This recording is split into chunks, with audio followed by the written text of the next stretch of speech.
This is a relay project. Real Talk starts right now. Here's Ryan Jesperson.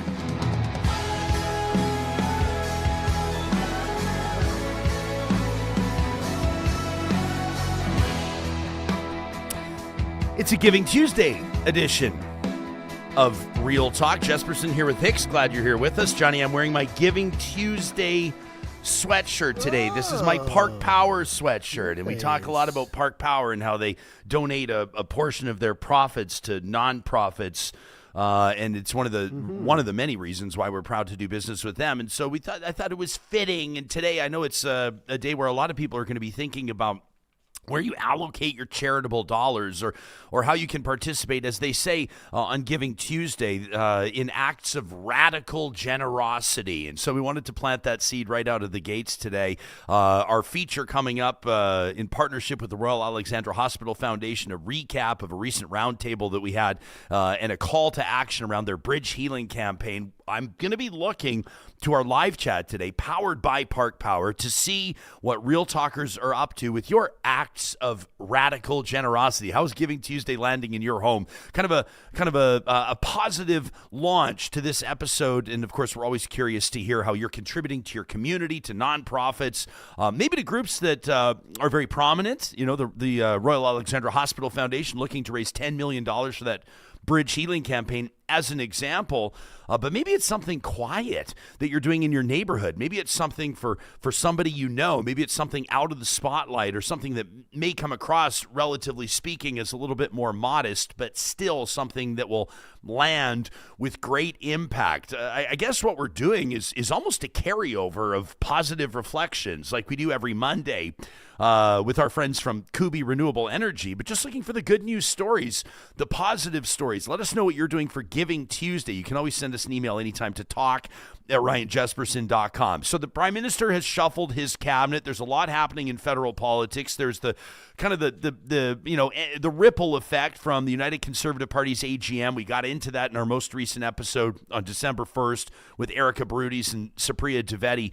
Max Fawcett waiting in the wings today for us. The last time we checked in with Max, the lead columnist at Canada's National Observer and, of course, former editor of Alberta Oil Magazine. This was pre-pipeline deal. It was before it had been signed. Nobody had seen the details, and certainly the UCP AGM hadn't happened, so there's a lot to catch up on with Max, and we're going to get there in just a quick second. First, I got to let you know that this episode of the show is happening with the presenting sponsorship of RapidX Financial. This is a proud made-in-Alberta solution offering crypto, including Bitcoin, your way. 3 easy channels. There's over 100 ATMs across Canada. They've got an online portal at rapidxfinancial.com with Interac e-transfer, plus an over-the-counter desk for those of you that can maybe use a little extra help. With RapidX, you get real people ready to assist you. There's no hidden fees, and there's definitely no chat bots.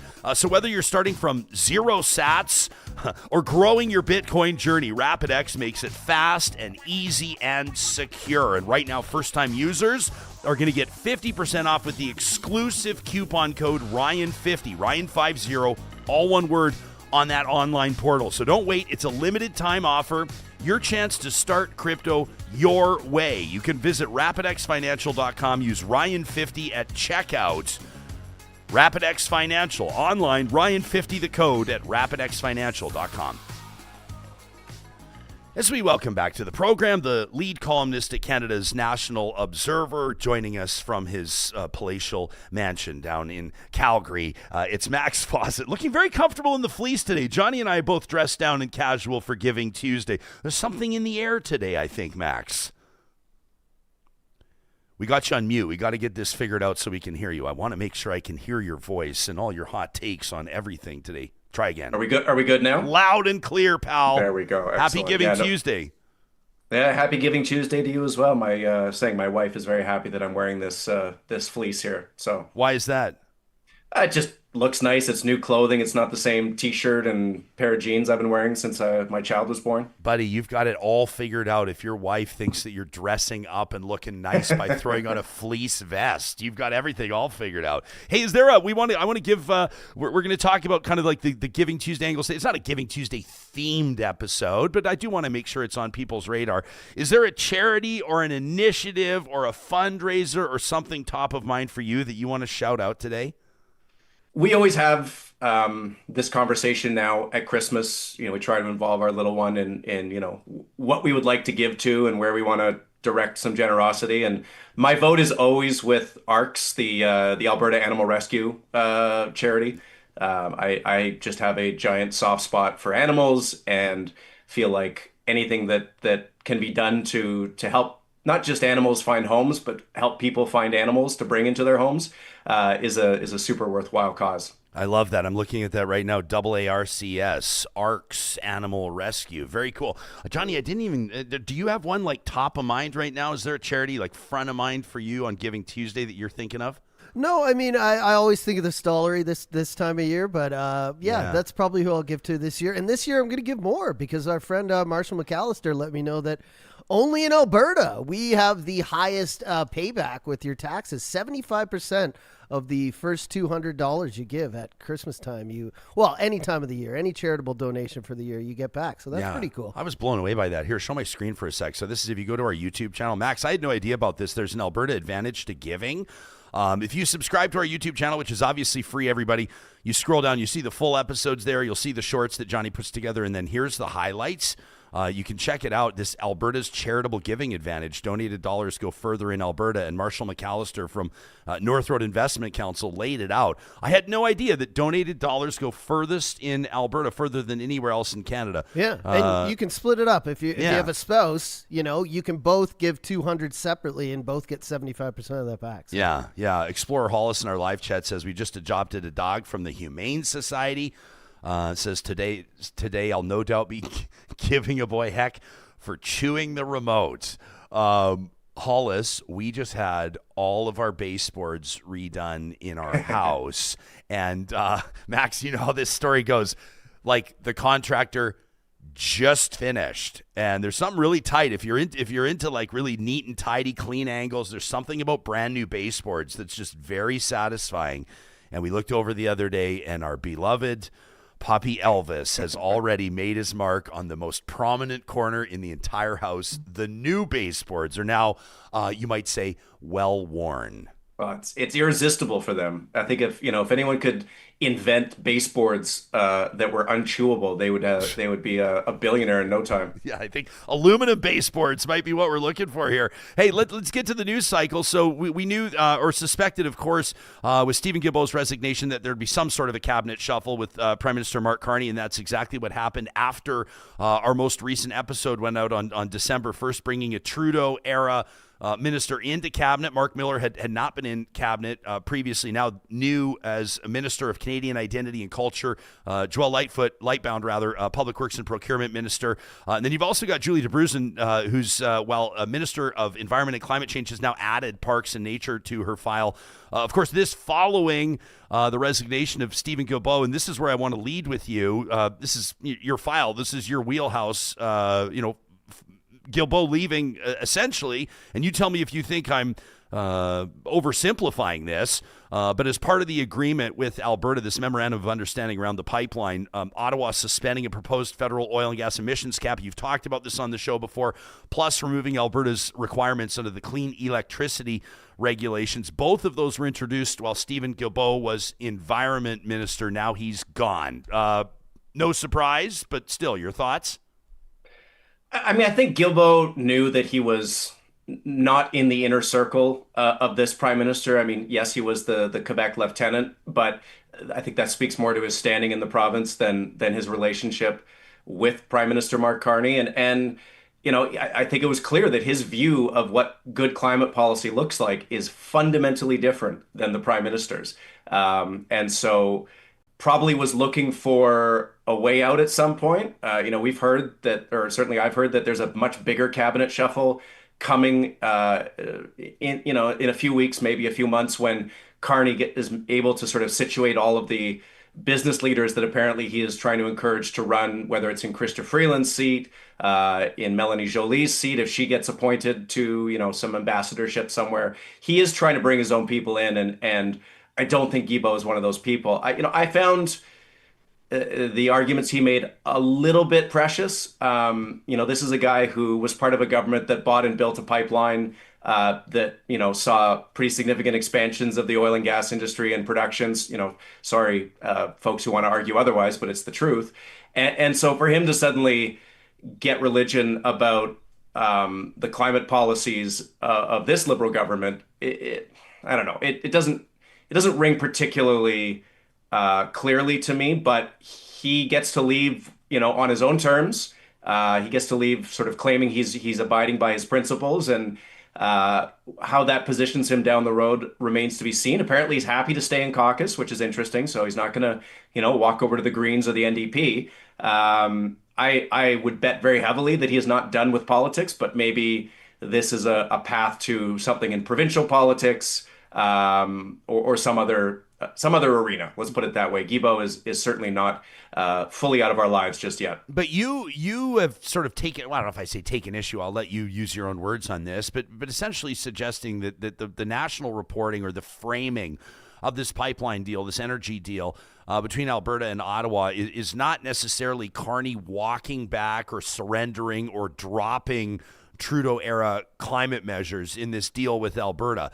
Checking out nationalobserver.com right now. People can check this out, this column. I thought you did a really good job, and I want you to take us into it. The method to Mark Carney's madness. You're framing this or presenting this almost as a way to save what you think was the most important climate measure of them all. Correct. I certainly my colleagues at the National Observer do not share my perspective on this. They think it is a betrayal, that Alberta got everything it wanted. I see it differently. Mark Carney has always been very clear that he believes in markets, he believes in investment, and he believes that those can be put to good work in addressing climate change and speeding the energy transition. And the best way to do that is with an industrial carbon price that works. We certainly have an industrial carbon price, a headline of $95 per ton right now. The problem is it's not working because the previous Liberal government didn't keep Alberta's feet to the fire in terms of kind of staying in step with the rest of the country. So right now, because of changes that Alberta made a few months ago, carbon credits are trading below $20 a ton, not $95 a ton. So that is where the industrial carbon price actually is right now. That is not good enough to get pathways built. That is not good enough to attract significant clean investment in this country. And I think Mark Carney understood that if we're going to make the energy transition a success in Canada, if we're going to attract the investment, the jobs, the growth that we need to see here, we need that industrial carbon price to get up to the headline price, up to 95, eventually up to 170. Now, Alberta agreed to 130. This is where it gets really wonkish. I apologize. They agreed to an effective credit price of $130 per ton. My friend Ken Bossencool, who I'm sure has been on your show, he has argued, and I think he's going to argue in a column very shortly, that is equivalent to a headline price of $170 a ton. Dave Sawyer, who's an environmental economist, has a Twitter thread on it, says the same thing. He's run the numbers. $130 per ton effective credit is the same as 170 headline. So Rob Anderson can try to spin this any way he wants. The fact remains that Danielle Smith, whether she knows it or not, just signed on to the most stringent version of the federal industrial carbon price. I mean, she got booed over it at the convention, but she has signed on full bore to the federal climate plan. And yes, the clean electricity regulations are going to get set aside if they sign a deal next year on the specific terms of an industrial carbon price. And yes, the oil and gas emissions cap got set aside. But guess what? Both of those are moot if there's a $170 per ton carbon price. So Mark Carney traded two policies that may have attracted a lot of heat, but didn't actually deliver a lot in the way of emissions reductions if we have a properly functioning industrial carbon price, excuse me. And he got Danielle Smith to sign on to that. Sounds like a win for Ottawa to me. It's been interesting, this UCP AGM and the booing that occurred there. And we talked to Erica Brutis there yesterday, founding president of the UCP, former principal secretary to Danielle Smith. She's about as close to the premier as you're going to get on the pundit front. In other words, somebody that's not still currently employed by the premier's office. And we argue that Alberta separatists boo Danielle Smith at the UCP AGM. And I wondered in this post on Twitter and across our social media platforms, people can follow us at Real Talk RJ, I say, is the United Conservative Party starting to split? And some pretty interesting comments here. I wanted to put this in front of you because it makes me laugh, but I think it's also worth a conversation. Like, a lot of people are pointing out, like, here's Stephen McGuire who comments. He says, no, they booed working more closely with Canada. Free Lion 64 says typical left-leaning media, says nobody booed Danielle Smith. We booed the MOU. We booed the Liberal government with their environmental restrictions, which are slowly dismantling our industries and sending them south. Free Lion goes on to say you can bet Real Talk won't be reporting on all the massive support that was shown to Danielle Smith for so many of the other policies that the UCP has brought forward. Of course we did, but I think Free Lion is maybe one of those that just comments without actually listening to the interviews. They've got hot takes on interviews they haven't listened to. So that's interesting, but we got a lot of people here like A. Bebby who says, Jespo, they booed Ottawa, not Danielle. Says the UCP isn't split. And then adds, the majority, by the way, supports Alberta's right to self-determination and separation from a hostile Canada, which is a whole other story, and I want to get to that with you. So they're arguing that, no, we didn't boo the premier, we didn't boo our leader, we booed Canada. And that's supposed to be a good thing. But your take on all of that? Yeah, that's definitely a lot better, just booing Canada. No, we were just booing the country that everybody fought in the foxholes for through World Wars I and II. Oh, that's better. That's better. What a world. I mean, look, Jason Kenney ultimately got turfed by his party because he did the right thing about COVID late and sort of with his hands behind his back. Like he was late on COVID. He didn't probably do enough on it, but even the little he did got him turfed as leader of the UCP. And it would be very fitting and very sort of darkly funny if the reason why Danielle Smith ultimately gets turfed is because she tries to work cooperatively with the federal government and deliver something in the way of a constructive climate policy, along with additional oil and gas growth. You could not hoist yourself on a more appropriate petard than that. I don't think that is imminent. I watched the speeches at the convention. People were not enthusiastic. Their faces were not wrapped with joy and happiness.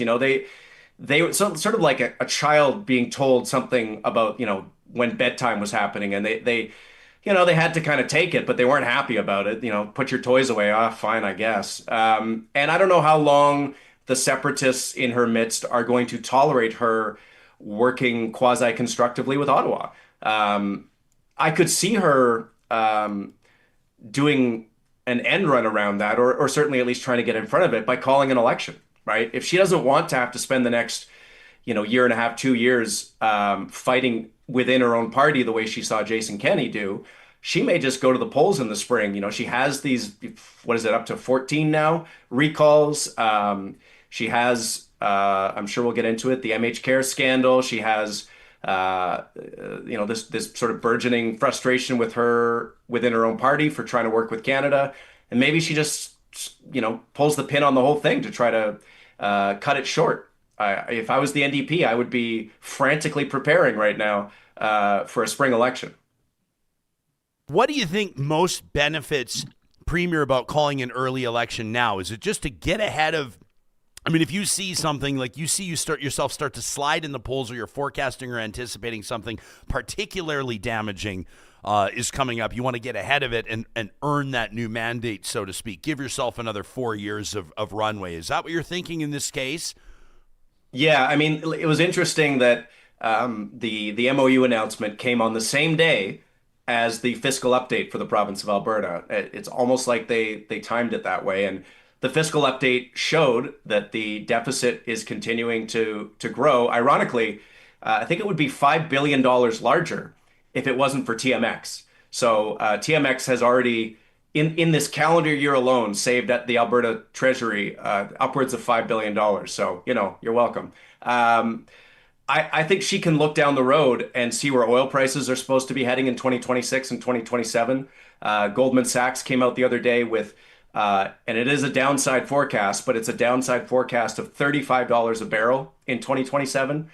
And I'm always careful about mocking Goldman forecasts because I was on a stage in late 2014 when I was the editor, the very new editor of Alberta Oil, and I mocked Goldman's call at that point. I think they said it was going to go to $70 in 2015. Of course, it went a lot lower than that, and there was someone from Goldman in the audience. So, anyways, I ate some humble pie there. But look, a lot of forecasts are showing a major glut on oil markets over the next 2 years.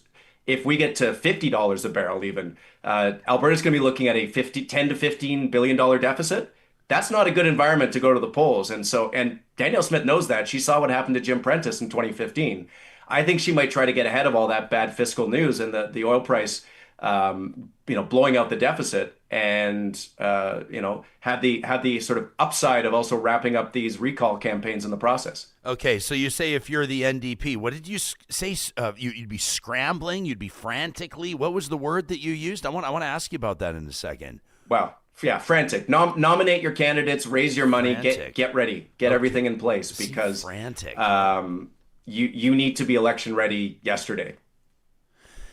Yeah, I wonder what that looks like. We can prognosticate on that in just a second. How about we do that? Take a sip of your coffee. I'm going to remind Real Talkers of a couple of things that are going on, and we'll get into that. Plus, Max has an idea about a new pipeline route. I want to pick his brain on that. You're checking out Real Talk right now. Of course, our live stream presented by California Closets across 7 different social media platforms. You can comment on any of them, and they'll pop up here in our Real Talk live chat powered by Park Power. Real Talkers are letting us know what you're doing here, not just on Giving Tuesday, but across the board. This from Kathy, who says, I volunteer with the Kinet Club. They do such a great job, the Kinets, and of course the Kinsmen as well. And St. Albert says, we're taking donations, building Christmas hampers for families in St. Albert. Kathy says it's a lot of work, but it's totally worth it. She says, I also volunteer when I can with the Greater Edmonton Animal Rescue.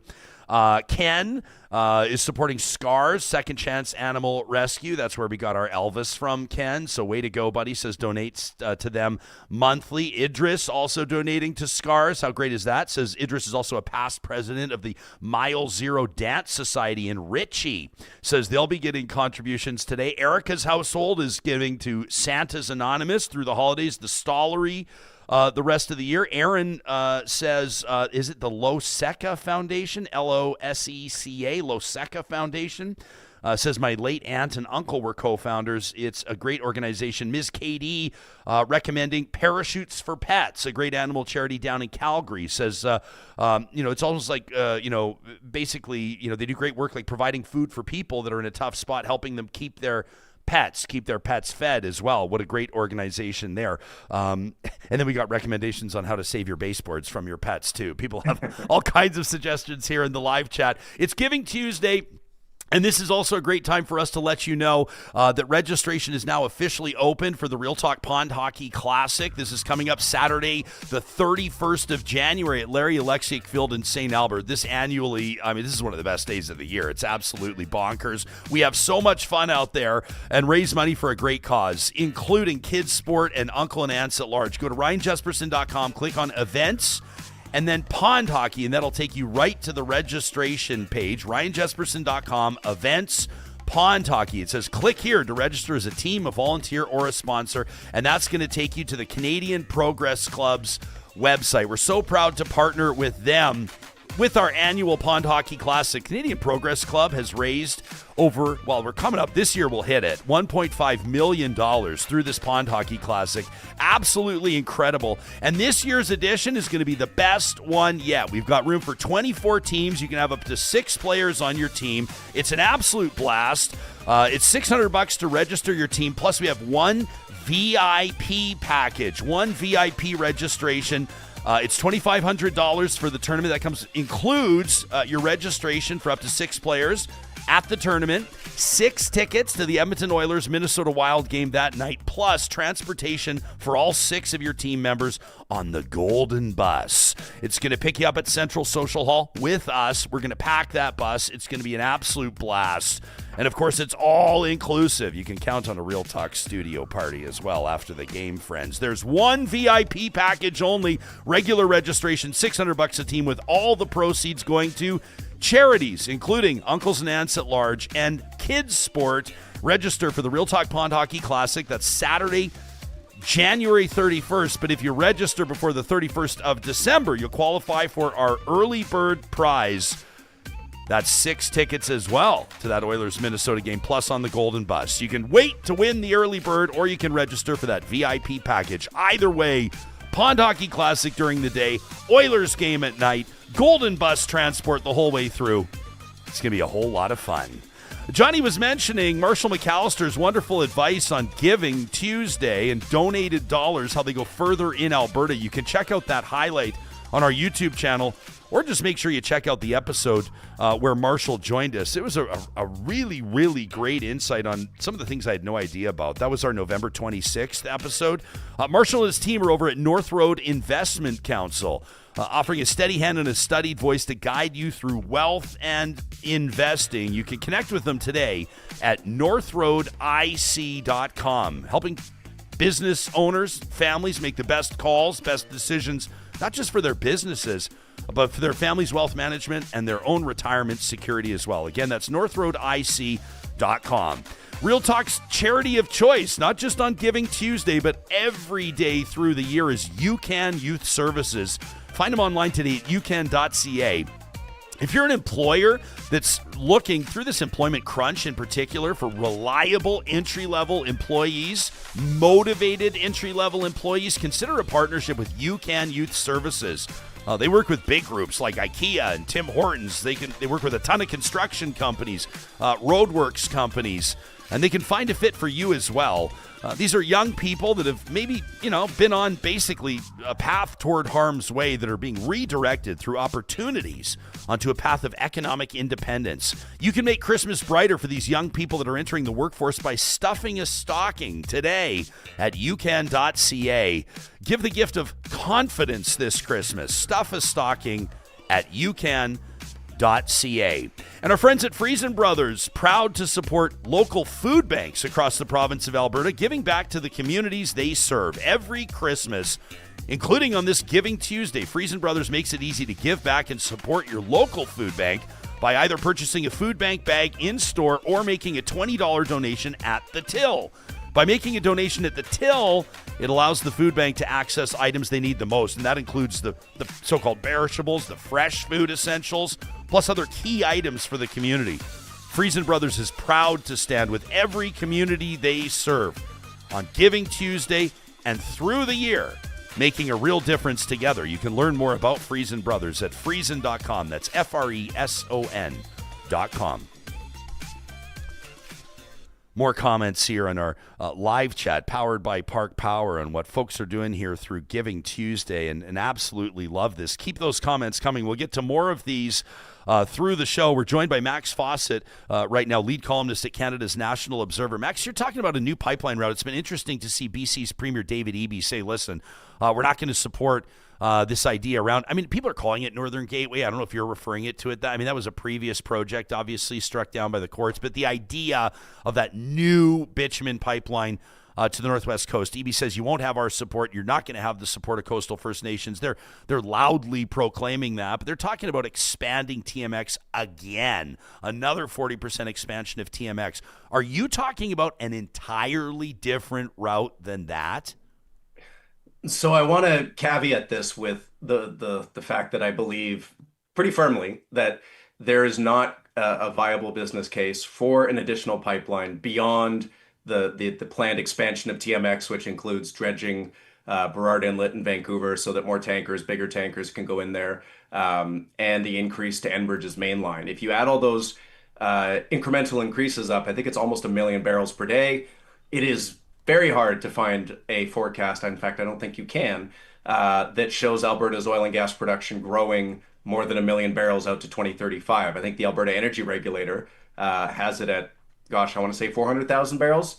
So I just don't think that there is an appetite for that. And I don't think the companies, who are very risk averse, no matter what they say, are going to want to go back to the early 2000s, early 2010s and be building these massive greenfield oil sands projects that break even at $90, $100 a barrel. They are far too conservative in terms of their outlook about future oil prices. But setting that all aside, I do think the North Coast, whether you call it Gateway 2.0 or something else, it's not going to happen. The coastal First Nations will not allow it. They have the law on their side, and it would just be a nightmare. But if you took the existing TMX right-of-way and you put a new pipeline, not an expansion, but a new pipe down that right-of-way, and then you put a spur at Delta or somewhere in Delta and take it out to the what is currently mostly a coal terminal at Westport Terminals, which is owned by Jimmy Pattison, very famous billionaire in Vancouver. I think you might have something there, because the Westport Terminal, I think they're doing an expansion right now. They could tack this on. They could replace those coal exports, which would be amazing because they're thermal coal from America. So that would be an interesting way to punch back at the Americans. I don't know what the contracts look like there, but even if you don't, the port there is not in the port of, it's not the port of Vancouver. It's not crowded. It's not downtown. You would be able to, I think, put bigger tankers there without any issue. And then you would be able to basically use most of the right of way that's already been fought over to build this extra pipeline. I don't think there's a business case for it, but if you were to try to construct one, that would be where I would go. And it seems, when David Eby says, we're open possibly to a pipeline, just not to the North Coast, that is kind of where he's trying to direct Alberta's attention. So when you're talking about, like, even in your piece, and again, people can read it at nationalobserver.com, you say that this MOU, this agreement, this deal that was signed, is textbook Carney. You say by telling a political adversary what they wanted to hear, he's gotten them to agree to something he needs. You write, the Prime Minister is effectively daring Danielle Smith to do the work required to get her coveted pipeline built, knowing full well she can't actually do it. You go on to say, for a guy who wasn't supposed to be a good politician, he's turning out to be pretty good at it, better than the one that he replaced. You really think, honestly, that Carney believes that there's no chance that this pipeline's getting built, that this is all political theater, all of it? I think that he is willing to consider that there's, maybe a 5 or 10% chance that the business case can be put together in terms of, getting the barrels pledged to it, ensuring that, the shippers are committed and that they have a view of long-term oil prices that would support the kind of growth that they would have to provide. I don't think he's 100% opposed to it. I think he understands that there is value in not being the impediment, not being the whipping boy for the Alberta government. The Alberta government has made incredible hay, whether it's Jason Kenney, Danielle Smith, even Rachel Notley to an extent, beating up on Ottawa for its supposed failures to deliver pipelines. And I think he understands that that has not been good for Confederation. It is not good for the federal government. It is not good for the Liberal Party in Alberta.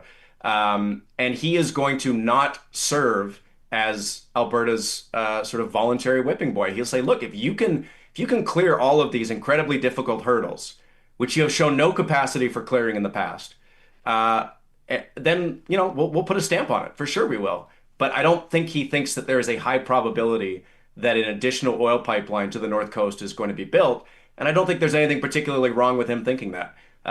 He is letting Danielle Smith try. That is all she has claimed to ever want. I read an email the other day from Brendan Story. He's a good friend of the show. He's CEO at Endurance Capital, and he had written in and said, as you guys are discussing the pipeline, there's a couple of big items that you need to keep in mind. I wanted to put this in front of you, Max. He says, and Brendan had said to me in a conversation off air, he said, I guarantee that you'll find investment for a new pipeline. He said, I don't think that that'll be an issue at all. He guarantees it. He says, under Justin Trudeau, oil production grew significantly. 26% from 2015 to 2024.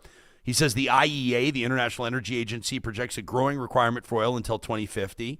Says there are fewer sources for oil in the world. The world's running out. There's a mismatch of demand and supply. He says TMX will fill up in 3 to 4 years.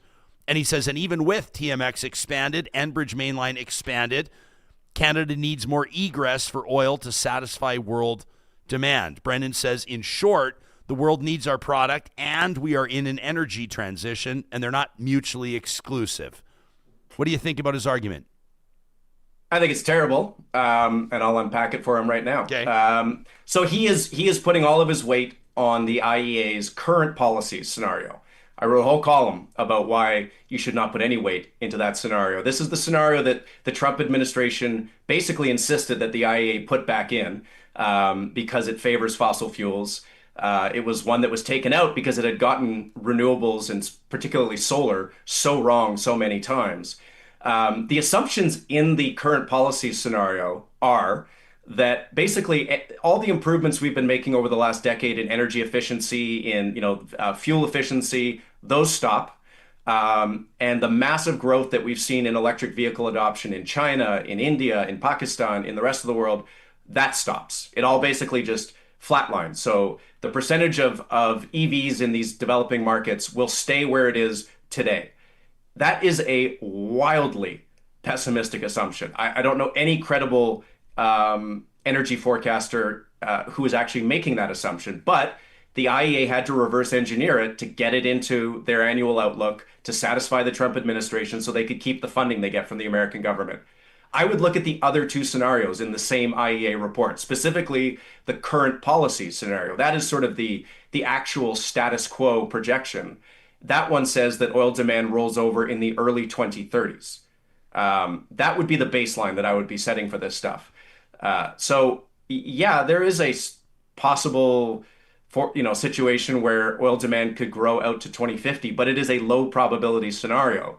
And anyone who is responsible for stewarding other people's money does not put all of their eggs into a low probability scenario. They hedge their bets, they manage their risk, and they take care of the downside.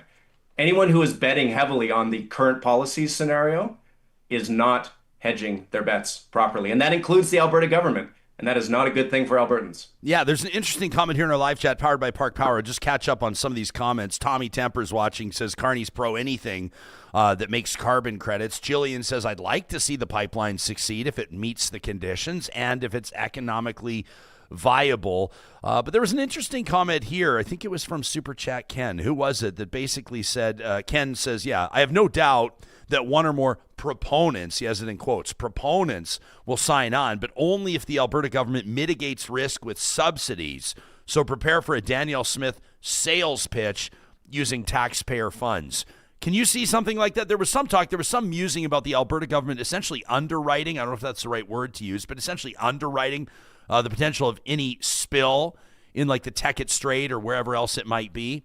We had a real talker from Valdez Island write in the other day talking about this. They said, it was Josh who said, like, if you guys haven't been in that area, the northwest coast of BC, says it's all these tiny little islands. And he says it's like a labyrinth of these tiny little islands.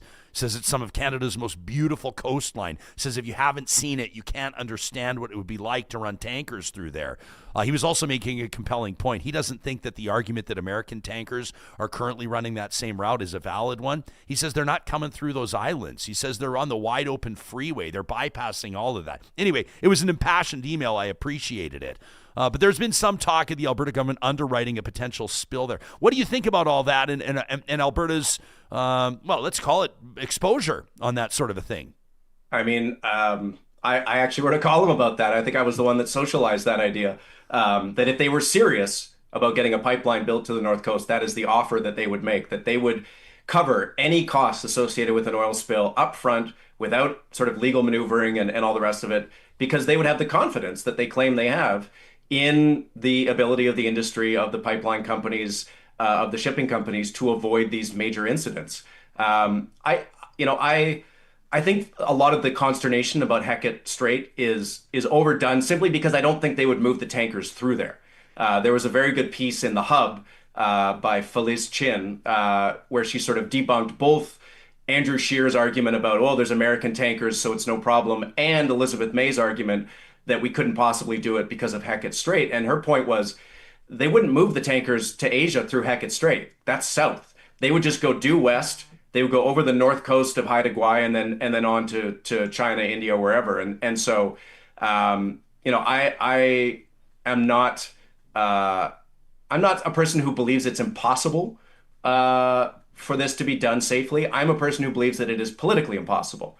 That the constitutional standing that First Nations have up there and their belief in the importance of this issue, whatever the facts may be, is so strong and so insurmountable. And the Alberta government has done so little to kind of meet them where they are that I just don't think that they could get the work done in anything close to the time required. Because I mean, we're already 2026 almost. Yeah. You do proper consultation, you go through the regulatory process. If you're lucky, you get started by 2030.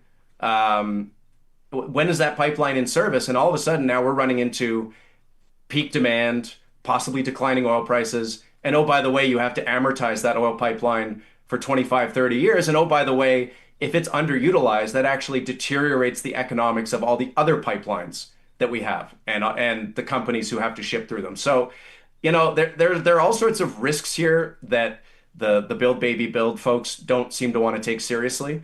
It would be nice if they would kind of try to incorporate a realistic perspective of what this looks like. One quick point I just want to make in my rant about the IEA stuff. I think I said that the one that people should benchmark against is the current policies. That's the bad one. That's the Trump one. The one they should benchmark against is stated policies. That is sort of the best status quo we have. And that one says that demand for oil starts rolling over in the early 2030s. Thank you, by the way, for the gentle correction on Heckett Strait. I think I called it Teckett Strait. I was freewheeling. I didn't have Josh's email in front of me, and I wanted to recall it right away. And so there you go. But I appreciate it. Yeah, I don't know. I mean, on the idea of it just seems sort of to be antithetical to everything that Danielle Smith would stand for, or any conservative government for that matter, to be like dumping a bunch of public money into a pipeline, committing a bunch of public money into a pipeline. I mean, I recognize Jason Kenney dumped $1 billion into Keystone, and I recognize this, that, and the other, but I just think that like the whole premise needs to be that private industry needs to build it. And I think that you'd have a lot more support for the public in that type of scenario. And I think it's very safe to say you'd have considerably less public support if billions of taxpayer dollars were going to go into it to make it happen. So two things here. First thing is, you pointed out correctly that, Jason Kenney did sink over $1 billion into betting on the American election in 2020. That didn't go well for Albertans. So that, conservatives are certainly not immune to these sorts of things. And as we've seen with Donald Trump, conservatives are kind of rewriting what they believe in on the fly.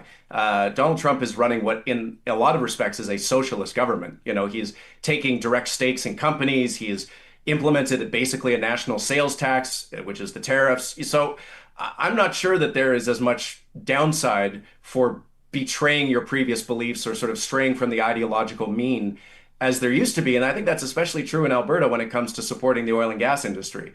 The challenge for a pipeline proponent, is they take a lot of the risk, right? They take the risk of engagement, of consultation, of lawsuits, of all that stuff.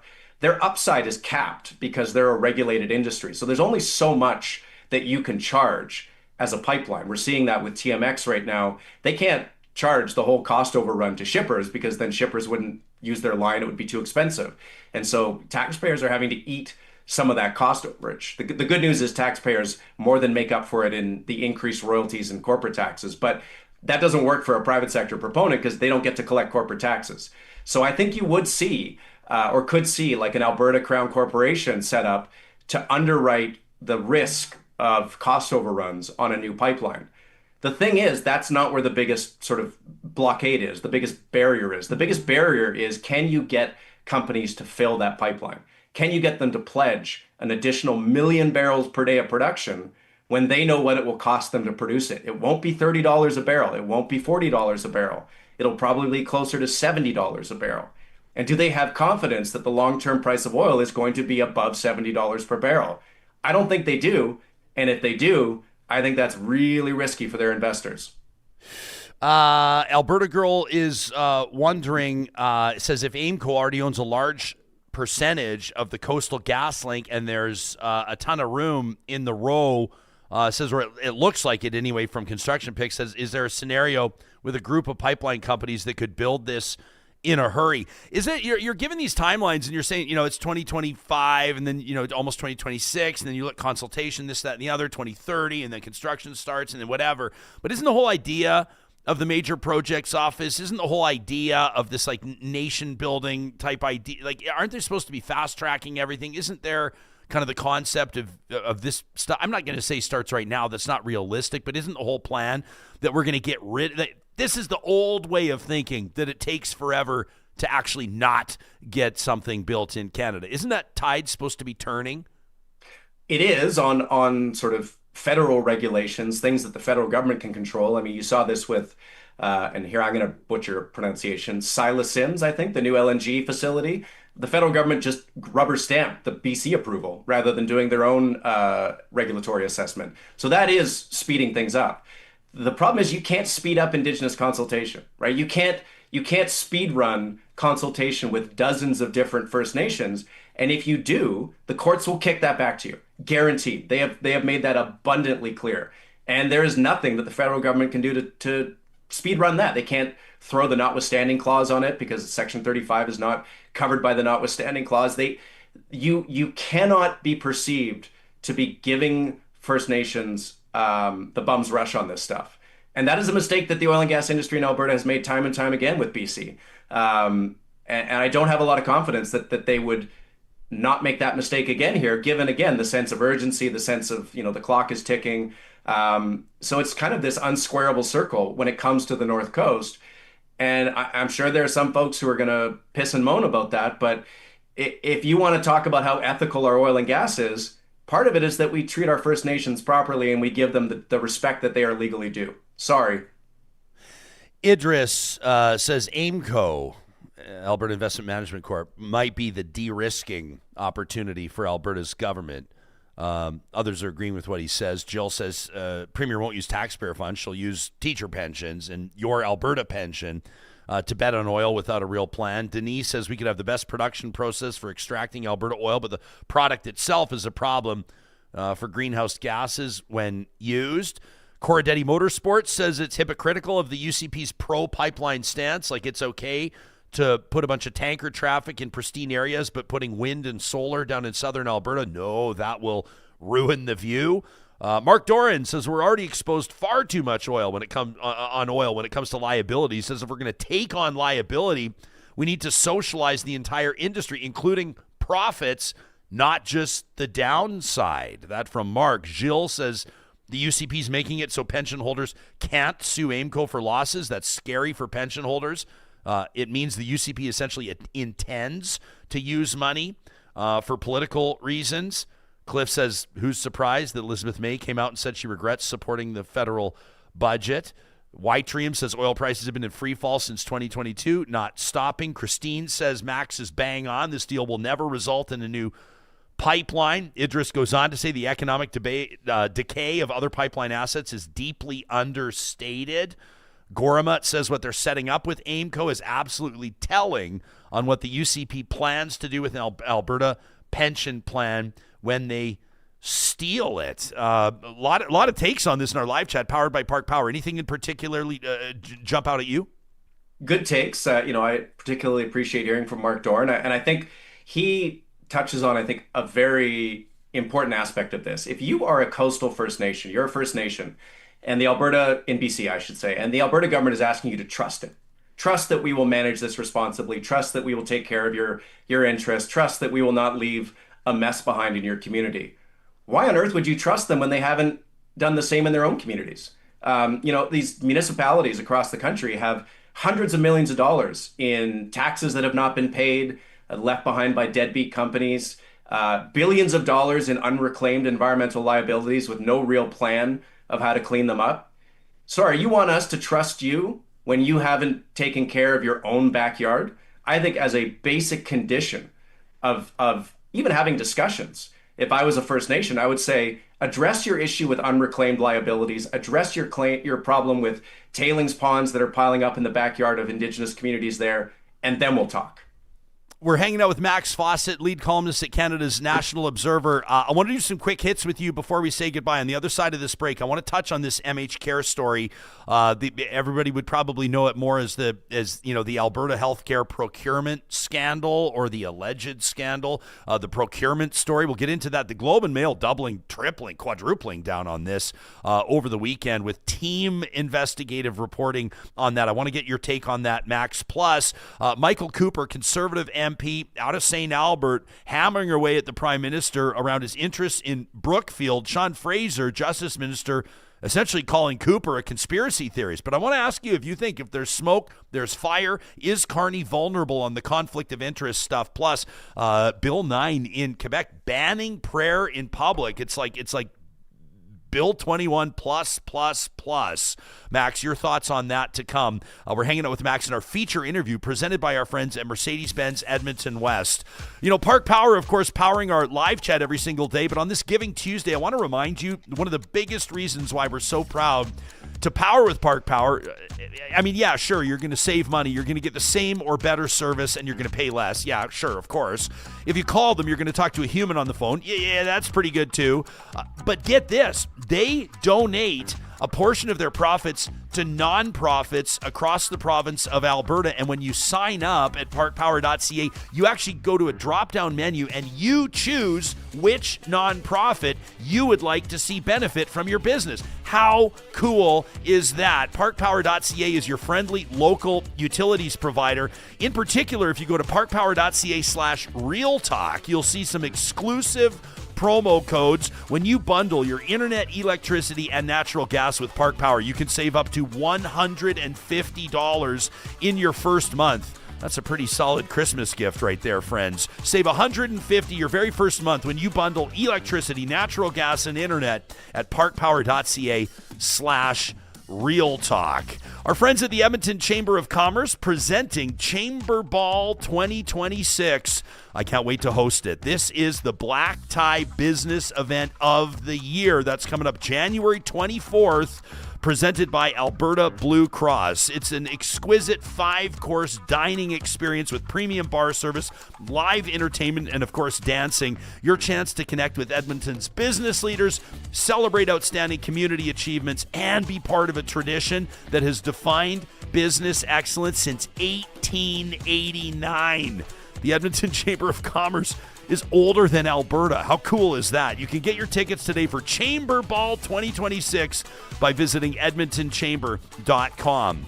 Our friends at Solar by Kuby, just yesterday in our most recent show, December 1st. Check it out if you missed it. At the very end of the episode, Positive Reflections, their charitable contribution to the Winifred Stewart Society. That's another amazing organization that you can keep in mind on this Giving Tuesday, assisting adults of all ages with developmental disabilities. Our friends at Kuby, in partnership with Real Talk, and as voted on by you. Now, this was 3 years ago. Man, oh man, time flies. Installing an entire solar system on the roof of the Winifred Stewart Society's beautiful facility. It's saving them thousands and thousands of dollars every single year, and all of that money is going back into their programs, which is wonderful news for everybody that takes advantage of what the Winifred Stewart Society offers. The team at Kuby, huge in the community and, of course, best in the business when it comes to solar installs. You can request a free quote, get on the list, get the engineering done, so when spring hits, they're up on your roof right away as you go green with Solar by Kuby. Our friends at California Closets, proudly Canadian-owned and operated, with custom closets and storage solutions for the entire home. This holiday season, if you're really looking to make a splash with the loved one in your life, how about gifting them a dream walk-in closet? Or what about a garage makeover? What about a Murphy bed that transforms a home office into a guest room, or vice versa? The options are endless at California Closets, and they can work with any space, and they can custom design to fit your budget as well. You can find details at californiaclosets.ca. From practical simplicity all the way up to luxury refined, California Closets does it all, and it's guaranteed for life. Request your free consultation today at californiaclosets.ca. And for those of you that are looking to make a splash, maybe it's your office Christmas party, maybe you're having family and friends over through this holiday season, and you'd like to stay out of the kitchen, we recommend Acapella Catering at acapellacatering.com. Say goodbye to the office potluck. Acapella has great holiday offerings starting at under $20 per person, like the turkey dinner poutine that we had at our Real Talk 5th birthday bash. Absolutely amazing. They can also do salads and seasonal sandwiches, small bite desserts, or you can opt for a buffet setup at home or the office for under $30 a person, including salad, biscuits, seasonal roasted veg, whipped potatoes, turkey, and all the fixins. They'll come set it up. They'll even come back to pick up all the dirty dishes. You can visit acapellacatering.com for more details. Find acapellacatering.com online. Max Fawcett, our guest in our feature interview presented by Mercedes-Benz Edmonton West. Max, this went down in the House of Commons just a couple of days ago. I wanted to ask you about this. This is Michael Cooper, Conservative MP out of St. Albert, just north of Edmonton, hammering away at Mark Carney's connection, his obvious and undeniable connection to Brookfield. Brookfield does big business, billions of dollars in business in Canada and around the world, and Cooper figures that he's sniffing something out. I want to get your take on it, but first, here's how it went down. You'll hear from MP Cooper first. You'll hear a rebuttal from Canada's Justice Minister, Sean Fraser, right after that. Conspiracy theory, the Ethics Commissioner told the Prime Minister not to meet with Brookfield, and then he did so. Now, this is a Prime Minister that was the chair of Brookfield and who stands to make tens of millions of dollars from in future bonus pay and from stock options. And not only did the Prime Minister clearly violate the direction of the Ethics Commissioner, he attempted to cover it up by not disclosing the meeting. Is this the Prime Minister's idea of ethics? Hear, hear. The Honourable Minister of Justice. Madam Speaker, I think my colleague has left his tinfoil hat in the men's room before he attended question period here today. He's here talking about things that do not matter to the people at home as much as things like doctors, jobs, lower taxes. Frankly, Madam Speaker, it is a shame that members of this House of Commons are simply not focused on the priorities of Canadians. The GDP has increased 2.6% in the past quarter. The last jobs report showed 67,000 new jobs. Every month since the Prime Minister has held that office, wages have increased faster than inflation. Madam Speaker, we're going to stand up to build an economy that can stand on its own 2 feet, advance major projects, create jobs for people at home. I wish they'd support it. Okay, so obviously Fraser's going to say there's nothing to see here. Is Cooper or the Conservatives onto something here? This could, I guess big picture, is this the Achilles heel? The conflict of interest stuff is very real and it works. I don't want to write it off simply by saying conspiracy theory. I think that's too dismissive. Where are you landing on the Brookfield stuff?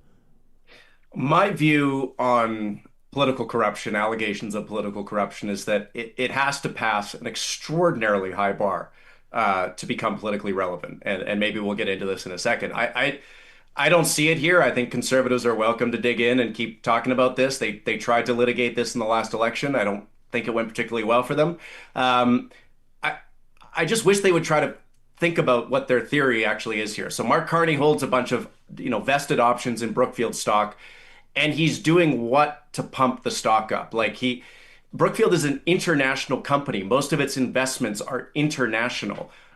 This is not some little ma and pa, pipeline company that he is, handing a major contract to. This is a global player in all sorts of infrastructure areas, finance, you name it. I just don't understand how they think he's moving the stock with his actions in a way that materially benefits him.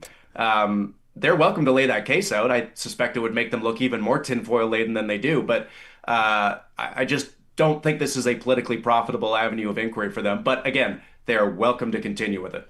I guess the assertion would be is that the Prime Minister, by way of a federal budget and other incentives, can set a scene, in particular with ambitious housing plans or ambitious building plans or what might be considered to be industry friendly policy, could create a scenario under which Brookfield would flourish, in which case his personal assets or investment in Brookfield would increase, et cetera, et cetera, et cetera, right? I guess anybody also along those same lines could go ahead and buy stock in Brookfield.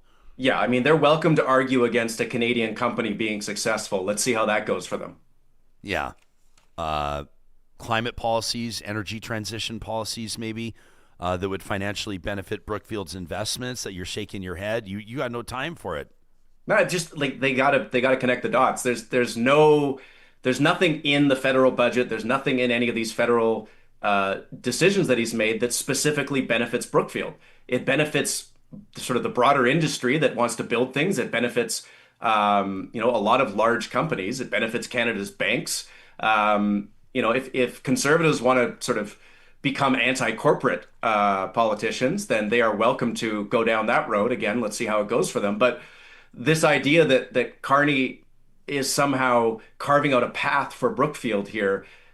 Look, if the guy wanted to serve his financial interests, the best thing he could have done was stay out of politics. Right.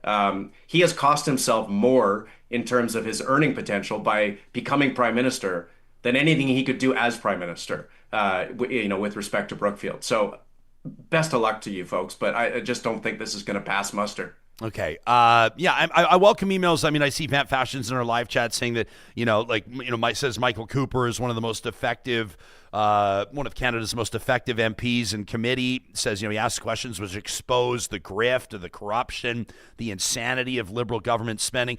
I feel like personally, I think these types of things are important. I never want to sort of gloss over them or scoff at them. But I also think it's, on the flip side, you can come across as, and I mean, Sean Fraser trying to paint Michael Cooper as, the tinfoil hat in the men's room or whatever. And just to acknowledge this to make me sound like an asshole, but like Michael Cooper's voice and kind of his mannerisms, it kind of adds to that narrative a little bit. That's not something he can control, and we teach our kids not to make fun of things that people can't control, so I won't make fun of it. But I'll just say it kind of fits the bigger narrative that Sean Fraser's trying to paint there. But when opposition politicians or those that would oppose a politician, maybe not as elected officials themselves, are onto something and they hammer away at it, it can become very effective. But if it's laughable, then it can come back to almost bite them and sort of degrade or dilute their own efforts, making them look the fools. And I was curious for your take on that and whether or not you think it's something, if Pierre Poilievre wants to start picking up on this. He's dropped little one-liners about Brookfield, which is an effective way to politic. You don't get too into it. You just mention it. You allude to it, and then you move on. And then people start to do their own research, and they start to think about it. And by you almost manifest something as reality by just dropping it in like that. But I'm curious to, that's why I asked you to see if you think it would be an effective, sort of an attack point over the next while. We're also seeing the same sort of thing. I'm not comparing the stories, but the Globe and Mail this weekend releasing a massive sort of an investigative bit of journalism. People can check it out at theglobeandmail.com. They have Tom Cardoso, Carrie Tate, Mark McKinnon, and Stephanie Chambers all contributing to it. They've got their teams in Alberta and Ontario working on this. This was published on the 29th of November. Who is Sam Mraish? Of course, he's the CEO of MHCare. This is the company at the center of the alleged scandal around Alberta Health Services procurement. He does hundreds of millions of dollars in business, or has done at least, with the Alberta government. This is flaring up again, and the Globe has a follow-up piece for subscribers that check it out. Danielle Smith, the Premier, punting questions, says the Globe, on the health CEO on Mr. Mraish's election night appearance. This was as her team was processing, or at least taking in, election night results through that most recent provincial election, the 2023 provincial election. The Globe and Mail noting that Mr. Mraish was in a room with some of the Premier's closest advisors at a downtown Calgary hotel. The story is not new. Some of the details, though, that are surfacing here have not been reported before and are being reported exclusively in the Globe. What's jumping out to you most specifically, and how much trouble do you think this is for Alberta's Premier and the provincial government? What jumps out at me is just the sheer volume of smoke here coming from so many different points in this investigation. It is so complicated that it almost feels like that sort of conspiracy board from It's Always Sunny, where there's all these strings pointing in different directions, because there are so many points of connection here. And, give all the kudos, give all the flowers to Carrie Tate and her colleagues at the Globe, because this is work that would not be done by bloggers. It would not be done by Twitter sleuths. It would not be done by lowly columnists like me. You need reporters who are dogged on this stuff and just stay on it week after week, month after month, and have lawyers to protect them from, the inevitable blowback. So I am amazed by the work that they've done. I don't think it's going to matter. I just don't think that voters, and this is sort of a belief I've had for as long as I've been in politics, covered politics, and it's a shockingly long time now, that voters do not care about corruption as much as they probably should. It is not a ballot issue for people who are dealing with cost of living issues. It is not a ballot issue for people who are worried about healthcare. It is not a ballot issue for people who have concerns about their job. And I think that the challenge here for certainly the NDP, they have to call attention to it. Something pretty clearly has gone wrong here, and it would be great if we could have a public inquiry that had the ability to call witnesses, subpoena them, get them to testify under oath. I think Albertans deserve to know the truth here, but the NDP cannot spend too much of its time chasing that, I don't think, because number one, they're not really in a position to force Smith's hand on it. And it distracts their message from things that are going to actually motivate voters in the next election, which again, cost of living, the economy, healthcare, things like that. So it's politically tricky for both sides. That's certainly trickier for the UCP because there's just so much hot water here. But so far, they seem to be managing to keep their head above it. Yeah, I mean, it's how do you put this? Like, I think everybody acknowledges and everybody understands that business and politics both happens with relationships at the center, right? And so it's not necessarily like when you would suggest, like, I don't think that it's an explosive detail. And maybe, people would disagree with me, and I welcome the feedback in our live chat or emails to talk@ryanjesperson.com. People may disagree with me, say it's entirely inappropriate for the CEO of a healthcare company that has, a procurement relationship with Alberta Health Services or with the government of Alberta to be among Premier's advisors on election night. Others may see no problem with it whatsoever. I think that connections matter. I think that relationships matter. I think that that's how things happen. The problem, of course, the issue, of course, is if there are sweetheart deals or sole source contracts, or if there's not like if business is happening in a way that lacks ethics, that lacks oversight, that lacks integrity, that goes without saying. But to me, I wonder if the average person, like at the end of the day, the political leader, like a premier, has to worry about their own job security on a number of fronts. Number one, within their own cabinet and caucus, right? Like that's the thing. Number two, with their party membership, like a leadership review at an AGM. The recent AGM did not have a leadership review for what it's worth. And then, of course, with members of the general public. And those are like three different fronts. But on this one, it just seems to me that a lot of this, with respect to the reporters that are doing an amazing job on it and digging up a ton of details and talking to a ton of people and really sticking their necks out there, I can guarantee you that they're paying some sort of a price when it comes to access to the Premier and the like down at the Alberta legislature. They're doing great work. But at the end of the day, if you stopped the average voter or the average Albertan on the street and said, what's that scandal all about, or what are the new details, or would that impact the way that you vote in the next election? I say this respectfully, I don't know that it moves the needle. Yeah, because I think a lot of voters, sort of the median voter, not someone who's super engaged, reads every news article, is in the chat right now, but the median voter, they kind of operate from an assumption that politicians are already a little bit corrupt. And so if there is a story that comes out that says, yep, might be corrupt, then they kind of file that away as, yeah, I already knew that. The news stories that break through, that really change people's perceptions, are the, what they call the man bites dog stories. The stories that totally invert our conventional understanding of a subject or of a topic. And that's just not the case here. It I think certainly confirms the partisanship of New Democrats in this province and people who don't like this Premier. I'm sure that people who support the Premier think it's no big deal. It's just how business is done. And I would ask them how they feel about the Brookfield stuff and whether they're consistent, but that's neither here nor there. But I think, the reporters have to do their job of reporting, and they are doing it incredibly well. And the politicians have to do their job of responding to their incentives. And for the NDP, again, I would not invest too much capital in this particular issue.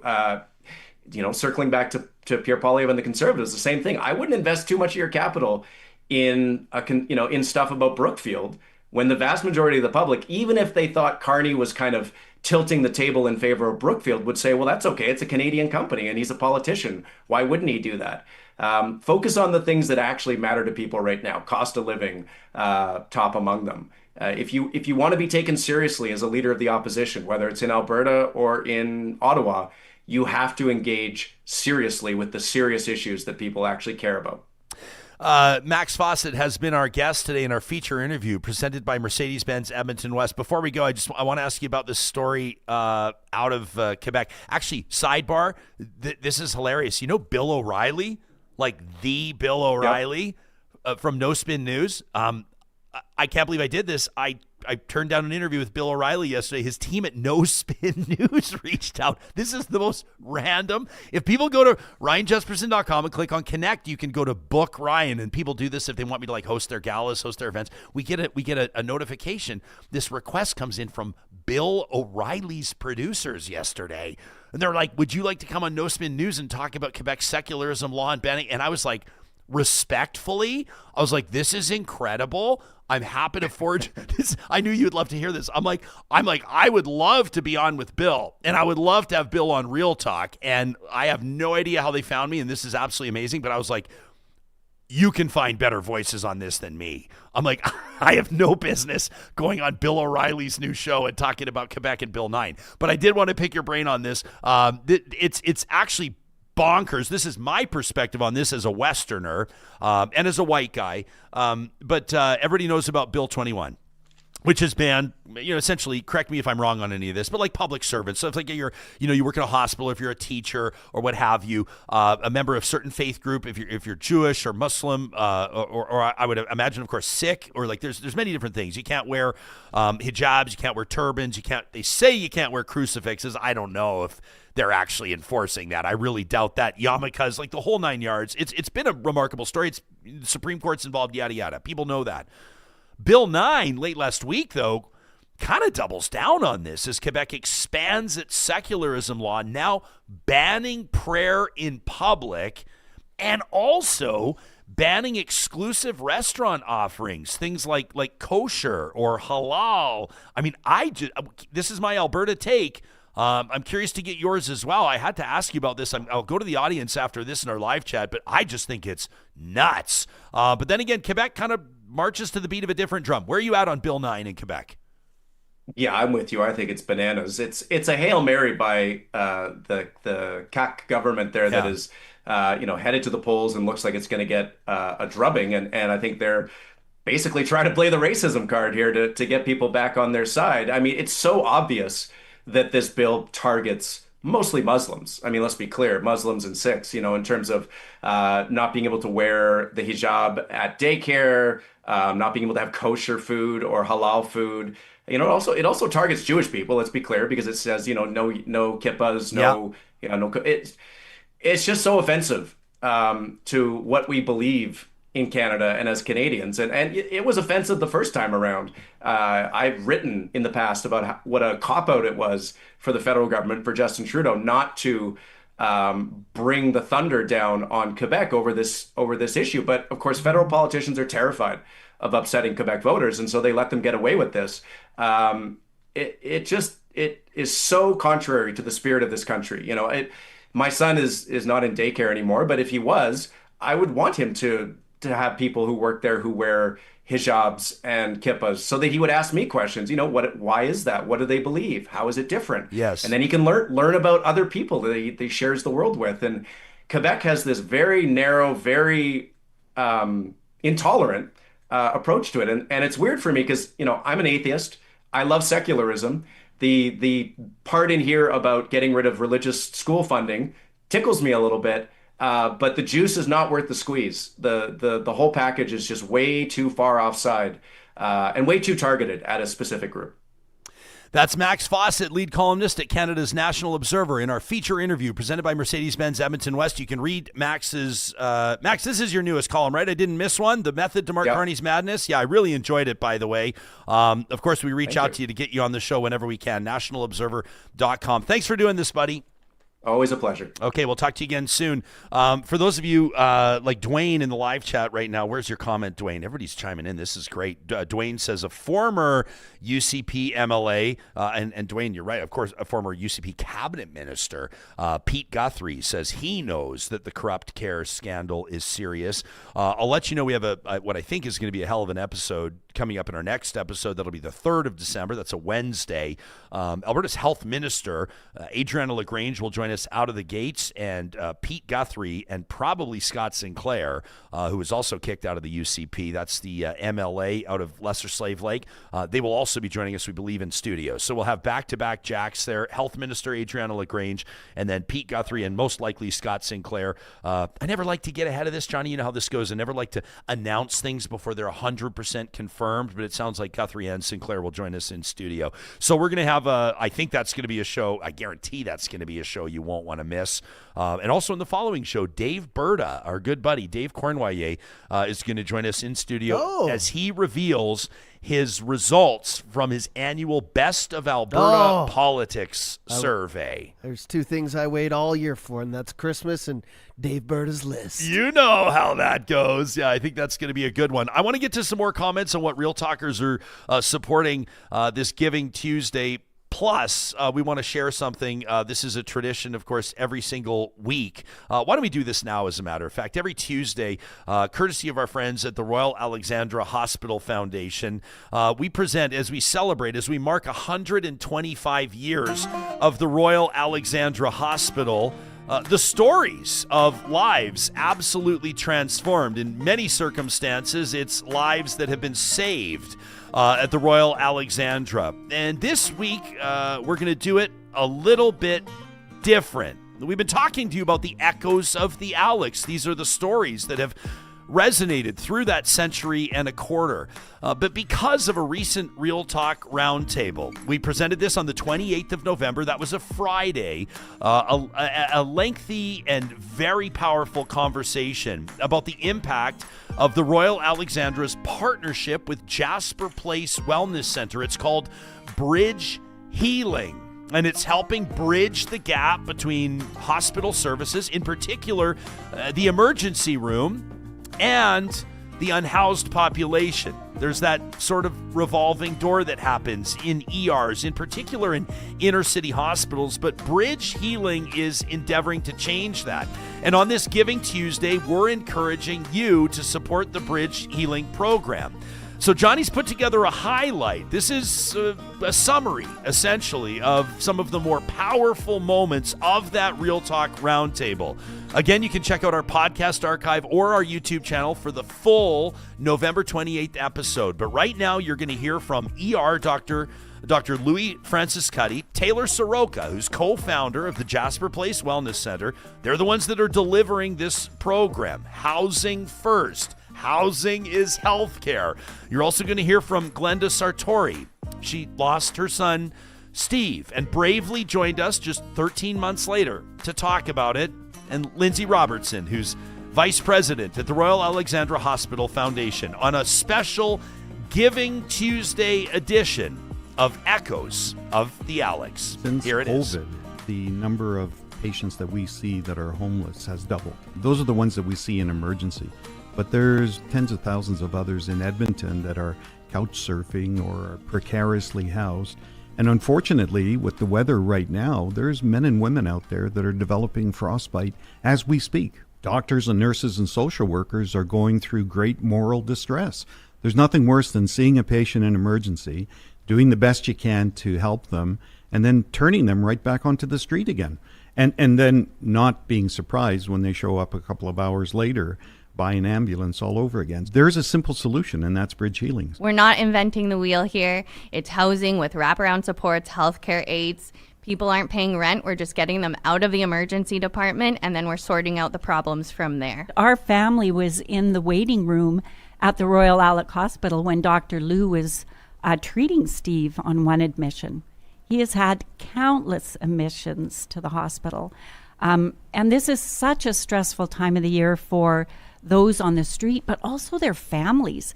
Like, it is excruciating when the weather turns cold as a mom to know my son is either very vulnerably housed or not housed at all. And this must be, I don't know, let me just ask you the question plainly. Heartbreaking, maddening, frustrating when it seems like public discourse, around things like addiction, around things like mental health, around the unhoused population lacks grace, lacks empathy, lacks decency. Have you navigated that? Have you experienced that? Absolutely. All along the 15-year journey that Steve had with serious mental illness and addiction, there has been so much misunderstanding and stigma and judgment. It's been kind of horrifying. So what do you say to people, or how have you managed that? I mean, have you made it almost in a way of honoring your son, or maybe part of your life's mission moving forward to change that conversation? Yeah, I really appreciate the opportunity to tell Steve's story, because his story is so many people's stories. Mm-hmm. It's not that he's out there because he wants to be. He wasn't.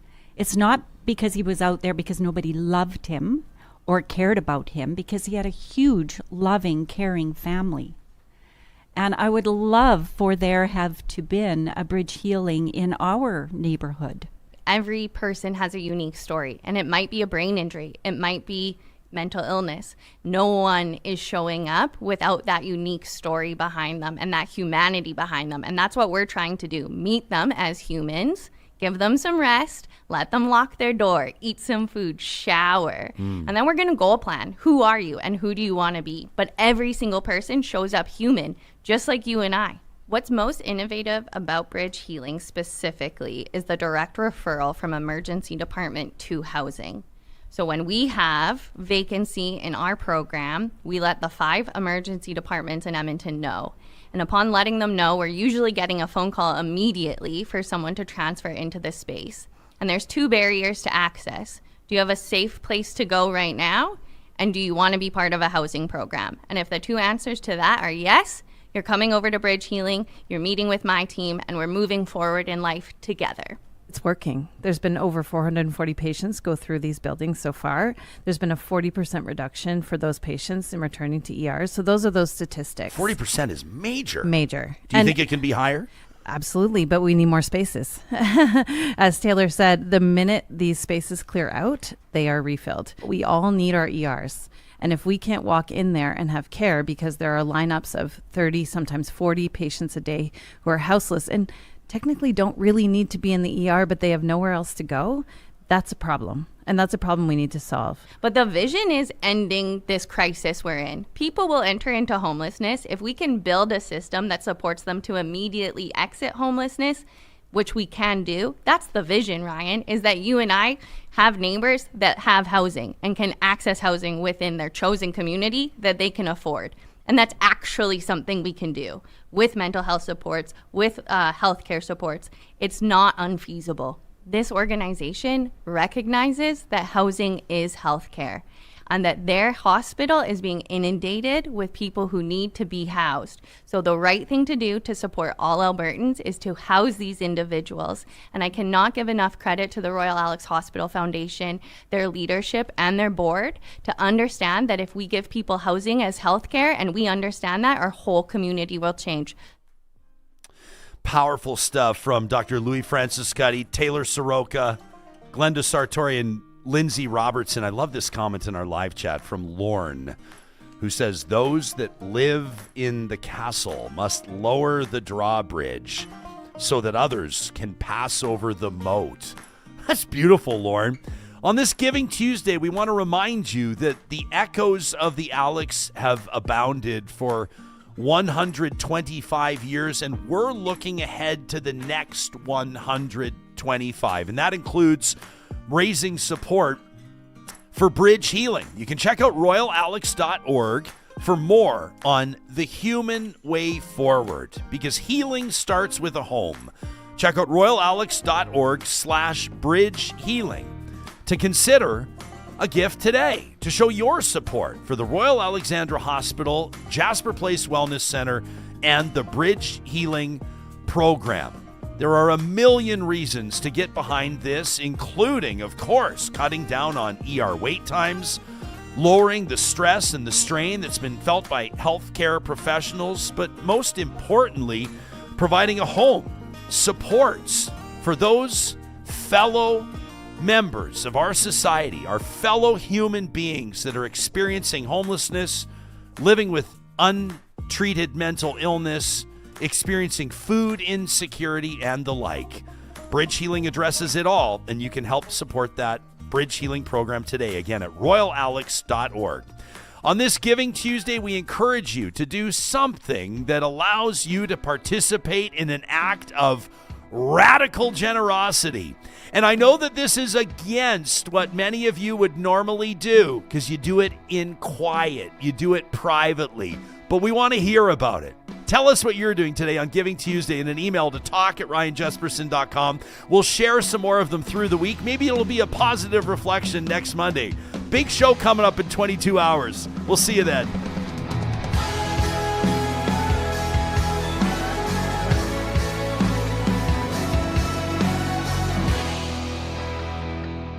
Real Talk is hosted by Ryan Jesperson, executive producer Josh Dunford, technical producer John Hicks, general manager Katie Cook-Chivers, account coordinator Lawrence Derlego, human resources Lena Shepard, website design Mike Johnston, voiceover by me, Carrie Skelton, member emerita Julie Rohr. Real Talk is recorded in Edmonton, Alberta on Treaty 6 territory, the traditional and ancestral territory of the Cree, Dene, Blackfoot, Saulteaux, and Nakota Sioux, home to the Métis settlements and the Métis Nation of Alberta. Real Talk is a relay project.